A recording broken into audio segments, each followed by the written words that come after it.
വിശദമായ വാർത്തയിലേക്കാണ്. ഇടുക്കി മൂന്നാറിൽ കടുവകളുടെ ആക്രമണത്തിൽ കന്നുകാലികൾ കൊല്ലപ്പെട്ടു. എസ്റ്റേറ്റ് തൊഴിലാളി നാദാകൃഷ്ണന്റെ കന്നുകാലികളാണ് കടുവയുടെ ആക്രമണത്തിൽ കൊല്ലപ്പെട്ടത്.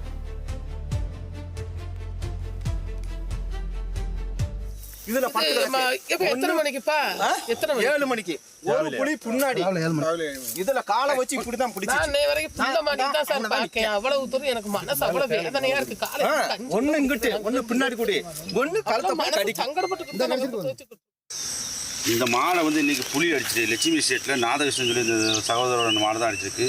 நாங்கள் தெரிஞ்ச ஒன்று நாங்கள் பால் சொசைட்டிலேருந்து நாங்கள் வந்து இந்த தவிடு இறக்க வர இடத்துல நாங்கள் வந்து பார்க்கும்போது ஒரு புலி தான் வந்து மாடை அடிக்க மாட்டோம். இப்போ 3 புலிகள் சேர்ந்து வந்து இந்த பகுதியில் வந்து மாடு அடிச்சிருக்கு. இது இந்த ஐரேஞ்சி பகுதியில் மட்டும் லட்சுமியில் மட்டும் இல்லை, வீட்டு பக்கத்தில் வந்து புலி தாக்குது. அப்போ இப்படி இருக்கும்போது இன்றைக்கி மாடை கடிச்சது நாளைக்கு எங்கள் வீட்டுக்குள்ளேயே இந்த புலி வர்றதுக்கு எல்லா விதமான சாத்தியதை இருக்குது. அதனால் அரசாங்கம் இது உடனடியாக இதுக்கு நல்ல ஒரு தீர்மானம் எடுக்கணும்னு சொல்லி உங்களை தயவாக இந்த இதில் കേട്ടുകൊള്ളുகிறேன்.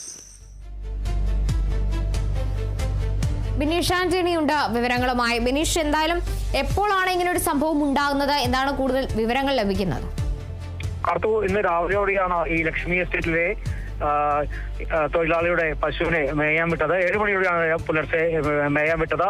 പിന്നീട് ഉച്ചയായപ്പോൾ ഈ പശുവിനെ കാണാത്തതിനെ തുടർന്ന് രാധാകൃഷ്ണൻ നടത്തിയ അന്വേഷണത്തിലാണ് ഈ കടുവയും കടുവകളുടെ കുട്ടികളും ചേർന്ന് ഈ പശുവിനെ ആക്രമിക്കുന്നതായിട്ട് രാധാകൃഷ്ണൻ നേരിട്ട് കണ്ടത്. തുടർന്ന് ഒച്ച വെച്ചതോടെ ഈ കടുവകൾ വിട്ടിട്ട് പോകുമായിരുന്നു. എന്നാലും പശുവിന്റെ ജീവന്റെ രക്ഷിക്കാനായില്ല നമുക്കറിയാൻ സാധിക്കുന്നത്. ഏതായാലും ഈ ലക്ഷ്മി എസ്റ്റേറ്റിനെ അപേക്ഷിച്ച് നോക്കുമ്പോൾ നിരവധി കന്നുകാലികളാണ് ഇത്തരത്തിൽ കടുവയുടെ ആക്രമണത്തിൽ നഷ്ടപ്പെടുന്നത്.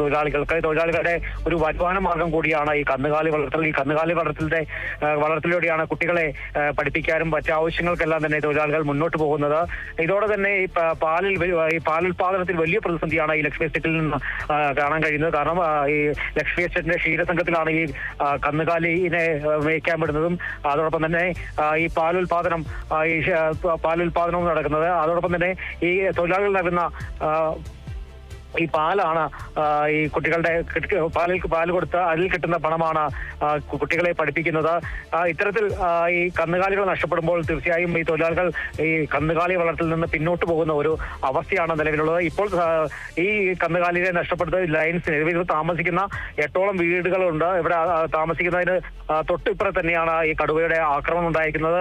ഏതായാലും ഇവിടെയുള്ള തൊഴിലാളികൾ വലിയ ആശങ്കയിൽ തന്നെയാണ് നിലവിലുള്ളത്. കാരണം ഇന്ന് ഈ കന്നുകാലിക്കാണെങ്കിൽ ആക്രമണം, മറ്റന്നാൾ തൊഴിലിന് പോകുന്ന തൊഴിലാളിക്ക് ആക്രമണം ഉണ്ടാകുന്ന ഒരു ആശങ്ക ഈ തൊഴിലാളി കുടുംബങ്ങൾ പങ്കുവയ്ക്കുന്നുണ്ട്. അതുകൊണ്ട് തന്നെ അടിയന്തരമായി തന്നെ ഇവിടുന്ന് തന്നെ ഈ കടുവയെ കൂടുവെച്ച് പിടികൂടി മാറ്റണമെന്ന് തന്നെയാണ് തൊഴിലാളികൾ ആവശ്യമുന്നയിക്കുന്നത്. അതോടുകൂടി തന്നെ ഈ നഷ്ടപ്പെടുന്ന കന്നുകാലികൾക്ക് കൃത്യമായ ഒരു നഷ്ടപരിഹാരം ലഭിക്കുന്നില്ലെന്നും ഈ തൊഴിലാളികൾ ആരോപിക്കുന്നുണ്ട്. കാർത്തു,